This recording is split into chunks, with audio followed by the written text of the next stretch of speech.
Ես ուզում եմ պատկերացնենք, էլի հիպոթետիկ, ասենք մեր Գեղարքունիքի մարզի փոքր Մասրիկ համայնքում։ Մարդիկ մի կերպ կարողանում են ապրել, ծայրը ծայրին, լրացուցիչ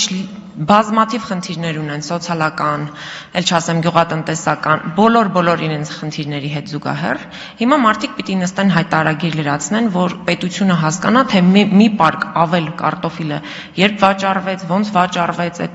ես ուզում եմ հասկանալ, դուք տեղյակ չեք, ինչի մարդիկ ոնց են ապրում, հատկապես մարզերում։ Այսինքն ինչ նոր ինֆորմացիա պիտի ստանա այս հայտարարագրման արդյունքում, որը չի ստացվել։ Եվ իրական նպատակի մասին, պարոն Պողոսյան, չկարողացա հարցս ձևակերպել։ Եթե ամեն ինչ այսքան լավ է,